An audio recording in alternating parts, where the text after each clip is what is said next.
Topik pembahasan tentang manzilatus syuhada al-mujahidin fi sabilillah, kedudukan para syuhada yang berjihad di jalan Allah Subhanahu wa taala.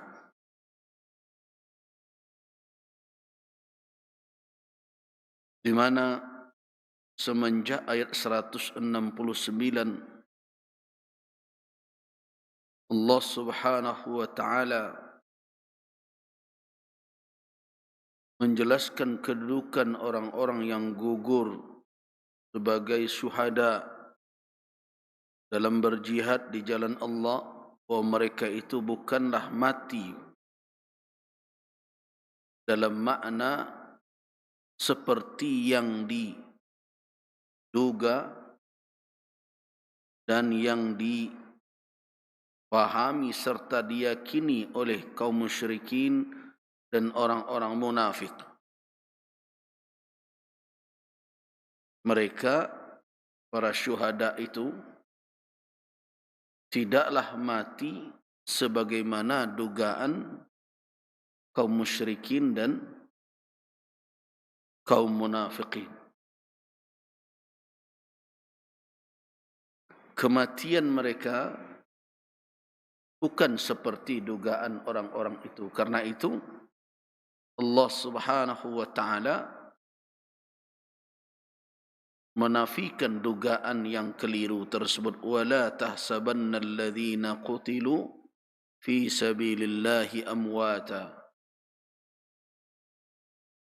Jadi yang dinafikan oleh Allah bukan mati dalam artian berpisah jasad dengan roh,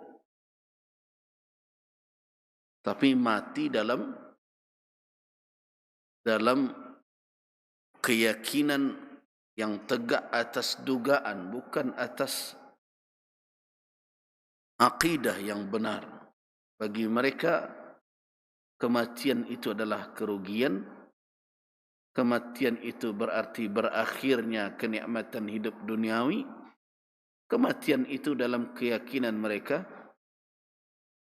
berarti selesai sudah. Padahal dalam ajaran Islam, dalam keyakinan kaum muslimin, bahwa mati itu bukanlah akhir dari segalanya. Bahkan setelah kematian itu ada kehidupan yang sempurna, kehidupan yang hakiki. Jadi kalau ada yang bertanya, kenapa Allah Subhanahu wa taala menidakkan wala tahsabanna alladhina qutilu, jangan kamu mengira mereka yang terbunuh di jalan Allah itu mati. Karena memang mati pada hakikat. Ya, secara lahiriah itulah mati. Berpisahnya roh dengan,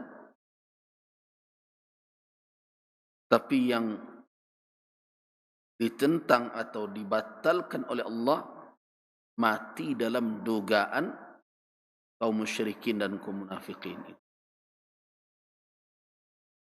Karena di dalam akidah Islamiyah, mati tidak seperti konsep yang diyakini oleh orang-orang kafir. Mati tidak seperti yang diyakini oleh kaum musyrikin, oleh kaum munafikin. Bagi mereka kematian itu apa? Akhir dari suatu perjalanan, tidak ada lagi pertanggungjawaban. Bahkan tidak sedikit di antara kaum kafir itu yang tidak meyakini hari berbangkit, yang tidak meyakini adanya al-jaza, pembalasan.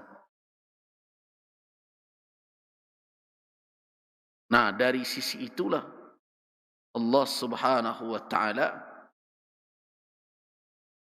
menolak, mengingkari, karena itu adalah dugaan yang keliru. Karena mereka yang syahid itu setelah kematian fisik mereka, mereka hidup di sisi Allah Subhanahu wa taala. Nah, itulah yang tidak terjangkau, yang tidak ada dalam keyakinan kaum musyrikin dan kaum munafikin. Itu yang diingkari oleh Allah.